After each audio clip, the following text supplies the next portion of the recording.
Hey everybody, it's Hummingbird027 here. Today is March 5th, 2014.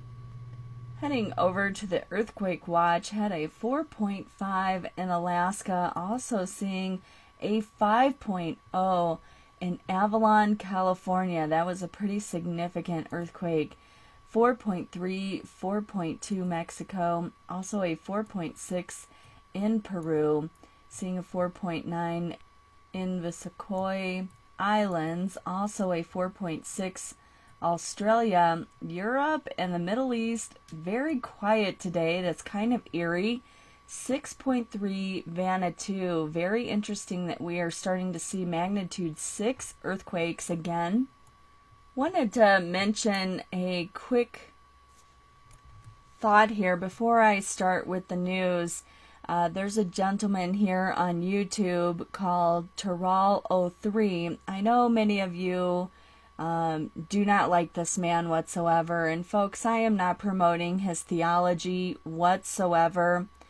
But the man's work on the incoming binary star system is incredible. I just wanted to say that the increase of earthquakes lately into the magnitude 6 region is very, very interesting. And I wonder if Terral has a pretty good idea of where this binary star system is incoming in through our to our inner solar system.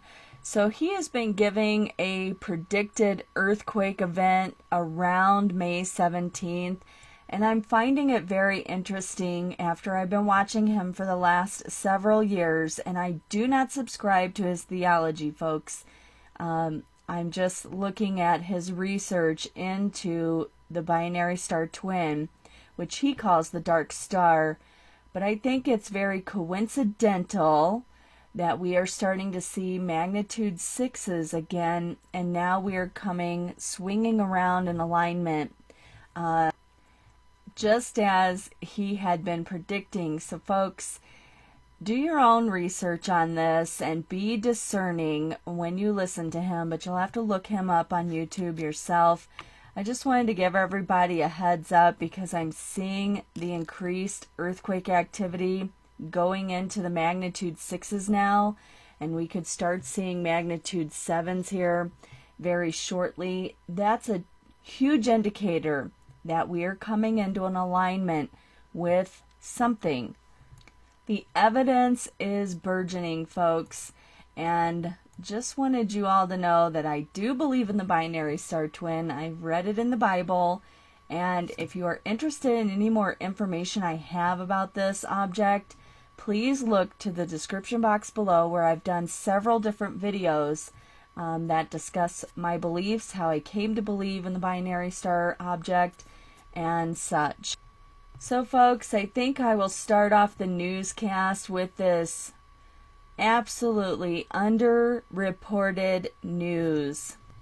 Most of you have been on this channel for a while, know that Connecticut basically just stated at the first of the month that you have to turn in all your guns, or you have 4 options of turning in your guns, or you will be considered a criminal in the state of Connecticut. This YouTube video is actual interview between a lieutenant police officer and a woman calling on the phone and pretty much discussing this entire critical situation we have going on that is not being reported by neither mainstream media or getting very little attention by the alternative news media.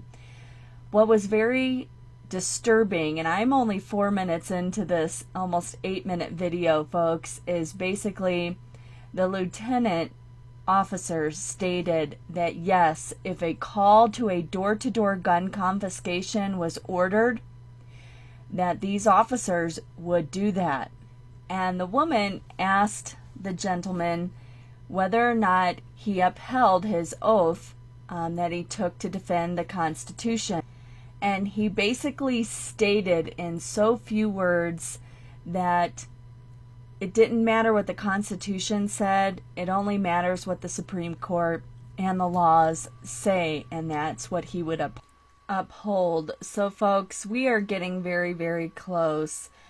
Make sure that you have plenty of food stocked up for your families and even neighbors that may come in their hour of need to your door. All right, moving into the Middle East, Israel just seized a ship of missiles heading from Iran to Gaza.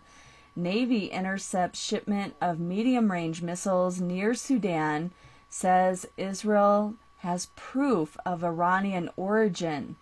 Special forces from the Shayat 13, sorry if I botched that, unit overpowered the cargo vessel named Klaus C, which is registered in Panama in the early morning hours. A search aboard the vessel uncovered dozens of 302mm rockets, which were manufactured in Syria and were fired into Israel by Hezbollah during the 2006 Second Lebanon War.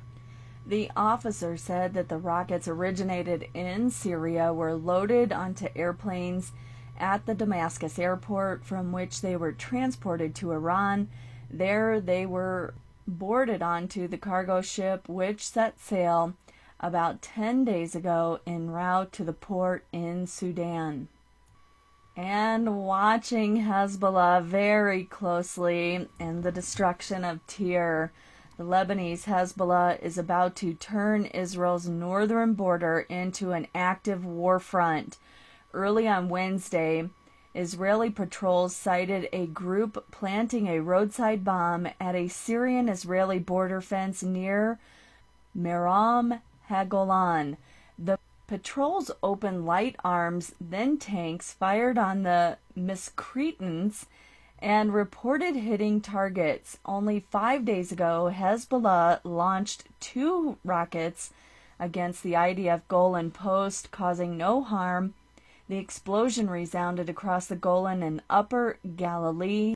And a very interesting statement here from Deb Kafile is reporting that because they are under government orders to make sure that nothing major occurs to mar the Prime Minister Netanyahu's visit to the U.S., when he returns home at the week's end, he will decide how and when to respond to Hezbollah's provocations. Do I hear Tyre being destroyed very soon? Folks, it's time to get into the Word of God. So for the next few days, Hezbollah and possibly Syria can do whatever they want, and the delayed Israeli response may indeed egg them on to both continue or even escalate their military assault with Iranian backing. If you have not watched the video I put out a few weeks ago, Psalms 83, the destruction of Edom and Tyre, please look to the description box below. Folks, the strongholds of Hezbollah are going to fall. And in other news, Israel shoots Hezbollah fighters on the Syrian Golan. Israeli troops shot 2 Lebanese Hezbollah fighters who tried to plant a bomb on the fence between the Israeli-occupied Golan Heights and the Syrian-held territory on Wednesday. And a quick article you can look at the description box below. Syrian army is advancing on rebel town near Lebanon. And heading over towards Ukraine and Russia, more and more is beginning to emerge regarding this rapidly evolving situation in the Ukraine. As usual, it is highly complex geopolitical situation that ultimately seems to involve energy and money. Ukraine more dangerous than the Cuban Missile Crisis. The Russians are not going to permit the loss of their naval base in Crimea or their military. These are military industrial cities. This is all now threatened by this change in Kiev that the Americans have engineered. This situation is now more dangerous than the Cuban Missile Crisis. If the Americans have to save face and they can't admit that this was something they caused and they continue demonizing Putin and Russia, the danger to the world is immense. The implication of Ezekiel 38 and 39 is immense, folks, and this is the push into the entire world for Russia to be strengthened so that she can be led with hooks on the jaw when Israel is dwelling in security and safety, when all of her walls and gates are taken down. This is still simmering on the back burner. And Russia continues to be pretty much defiant by test firing an ICBM amid tensions over the Ukraine. Russia said it had successfully test fired an ICBM on Tuesday, with tension running high over its military intervention in the Ukraine's Crimea region. NATO and Russia met over the Ukrainian crisis on Wednesday. Still waiting for some news to really come out of that meeting. Western powers increased pressure on Russia on Wednesday to try and get the new government in Kiev in a bid to de-escalate tensions over Russia's military intervention into the Crimea. I think this piece was very, very interesting. I'm telling you to watch the strongholds in Lebanon, folks. I believe this could be a catalyst to Psalms 83. It's very interesting that the diplomatic maneuver among world leaders who met in Paris were supposed to be talking and focusing on Lebanon. Instead, they had to, draw their attention away from Lebanon and Hezbollah and the Al-Qaeda infiltrating Lebanon right now, and all is being diverted to the Ukraine. I think it is kind of ironic that the world stage has decided to take the majority of people's focus off of the Middle East and onto Russia and the Ukraine for a little while. I think this could be a devious ploy for Al-Qaeda to do its dirty work in the Middle East, which will definitely start to accelerate Psalms 83. Just check out some of the articles coming out of Reuters right now. It's the same old song and dance. France warns Russia of rapid EU sanctions. Russia says cannot order Crimea self-defense unit back to base. It's back and forth, total worthless rhetoric right now. Obama and Merkel discuss potential resolution to Ukraine's crisis. This is a new one. Japan embraces Russia under threat with Ukraine crisis. And now the EU has basically come out to say that they have no plans to impose sanction on Russia over the recent events in Ukraine. It is interesting to note how double-minded all of the EU and America and even England have taken this stance now that, we were going to be real mean and we're going to cut these people off and isolate Russia. And now all of a sudden everybody's done a total U-turn. Rubles rolling into London force Cameron to cool it on sanctions.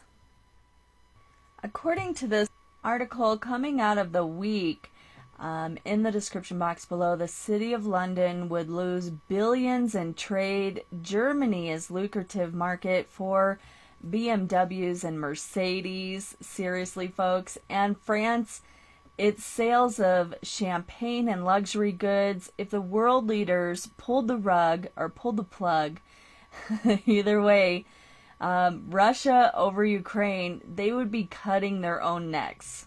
Folks, I have to say this. I don't believe these people are being coy or ignorant in any way, shape, or form. They are doing the classic song and dance to put your eyes on them and not what is going on in the Middle East. And pouring money into the Ukraine is probably the last thing any intelligent person wants to do at this point. But here we go, creating more fiat currency, U.S. Congress readying $1 billion in economic aid to the Ukraine. U.S. lawmakers said Monday they will introduce a critical economic support package to Ukraine, authorizing $1 billion in loans to the nation in the grips of a geopolitical face-off with their neighbor Russia. Ukraine, Israel, and the worthlessness of international agreements, the multilateral structure of international law, the trembling beams of the world state are dependent on the worthless pieces of paper signed by great powers, whether it's security guarantees or international covenants. Make sure that you keep that one in the back of your thoughts at all times. Daniel 9:27 now coming into play here. They only apply to the extent that their signatories are willing to keep taking them seriously. Ukraine is protected by agreements signed by Russia and by NATO countries. These agreements are worthless because Russia decided to ignore them, and the NATO countries under Obama are not about to go ahead and head with Russia. The editor of prophecytracker.org had this to say: I wonder if God ever says to himself, I just love it when a plan comes together. The crisis in Ukraine is certainly not a crisis to the Creator God. Amos 2:7, surely the Lord God will do nothing, but he reveals his secrets unto his servants the prophets. You see, it's all there. The whole history of Israel and the Gentile empires that dominated her were written down so that we would understand and find peace in knowing the end from the beginning, as Isaiah 46:10 tells us. The alignment of the nations for the last days is in final full swing, and Ukraine is but one piece of a global puzzle. When attempting a jigsaw puzzle, it's important to study the box top to get a picture of the finished work. Moving on with the last few news stories, Netanyahu says, why does Iran need nuclear-capable missiles? In the most pro-American speech heard from any Israeli leader of late, Benjamin Netanyahu praised President Barack Hussein Obama and Secretary of State John Kerry when he addressed the AIPAC conference in Washington on Tuesday. The U.S.-Israeli friendship was at its highest point, he said. We work night and day for a lasting peace with the Palestinians that will promise stable security arrangements and mutual recognition of nation states.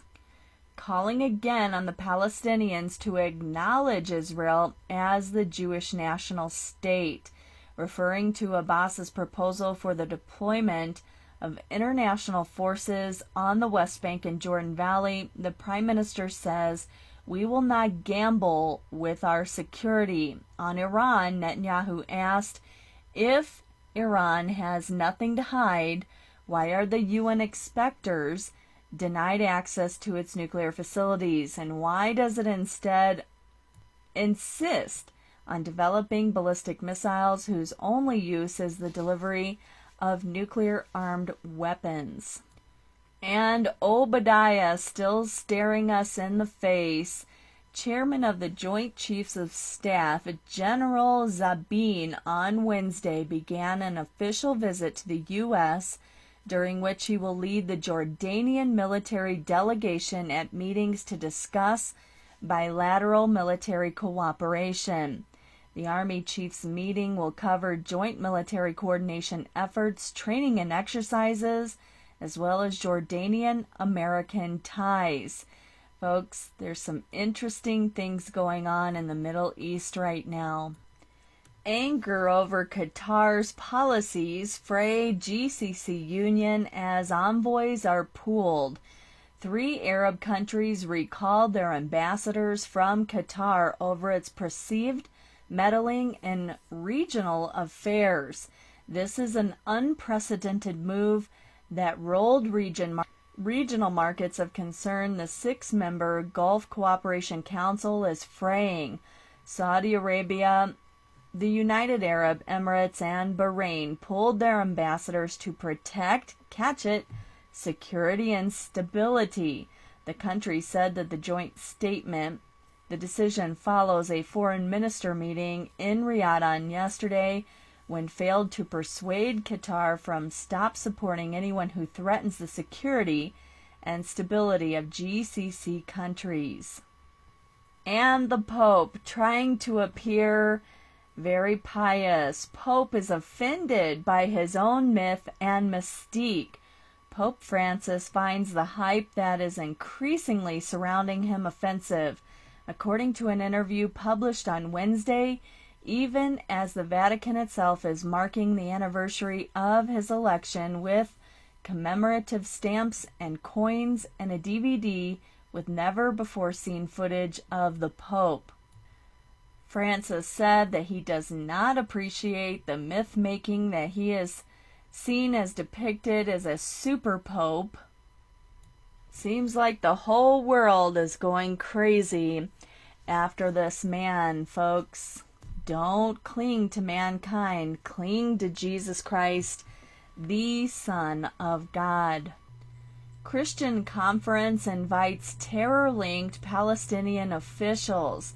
The organizers of the upcoming Christ at the Checkpoint Conference joyfully announced on Monday the addition of Palestinian Authority Prime Minister Rami Hamdallah as their speaker. So just who is this man? Prior to being appointed Prime Minister of Palestinian Authority last year, in 1998 he accepted the post of president of this university, and just 3 years into the job, he oversaw spectacular, grotesque celebration of anti-Jewish terrorism. It's very interesting in this article that this gentleman is actually supporting terrorism and the destruction of Jews and not to mention Christians, but yet a Christian conference is having him as one of his list of speakers. It's getting weird, folks. Bitcoin claims its first real victim. Newswatch is reporting that two trends converge as the 28-year-old CEO of Singapore-based Bitcoin exchange First Meta has been found dead. The exact reason that may have led to the suicide is not known, and whether the police have concluded that the cause of death is suicide is also unofficial. Interestingly enough, as more and more CEOs begin to die who were in charge of banks and stuff, it's interesting that this started happening now with Bitcoin. First Meta is a Singaporean startup company that runs an exchange platform for virtual currencies such as Bitcoin. The news of suicide of its CEO, Autumn Ratek, spread across Facebook and Twitter, drawing attention from the Bitcoin industry. The exact reasons that have led to the suicide is not known, but yet there have been 9 senior financial services deaths in recent weeks. As you can come back to the Zero Hedge and look through all of these names for yourself. A spat of occult-based killings in the U.S. has an exorcist decrying the rise of the demons. A female serial killer says she sacrificed 100 in an act of Satan worship. Another says she killed her Antichrist mother. 2 boys carved occult symbols into the body of a girl. Is this the rapture? These occult-driven killings have come to light in the past month in the U.S., a nation in part seemingly obsessed with religion, magic, and murder. It's a culture bombarded with mystic messages. This article was very interesting. Is the rapture a popular interpretation of the Bible's chapter of Revelations about to lead up to Judgment Day underway? One Catholic priest is convinced. Vincent Lambert designated exorcist for the Archdiocese of Indianapolis last week told the National Catholic Register that reports of demonic activity were increasing, keeping the U.S.'s 50 trained exorcists busy. I don't think the devil has upped his game, Lambert said. I think people today are more apt to play his game. Through this entirely lengthy article, it talks about several teenage men and women who have been charged with murder, not just of their own families, but people who are related closely to them. Why are they asking in this article, which is very interesting, whether or not the rapture is coming soon, as they see an increase in demonic activity? All right, everybody, gonna conclude this newscast for today. I've run out of time this morning, so I'm going to just say goodbye and have a wonderful day, everyone. Keep looking up, folks. The Lord is returning soon. God bless.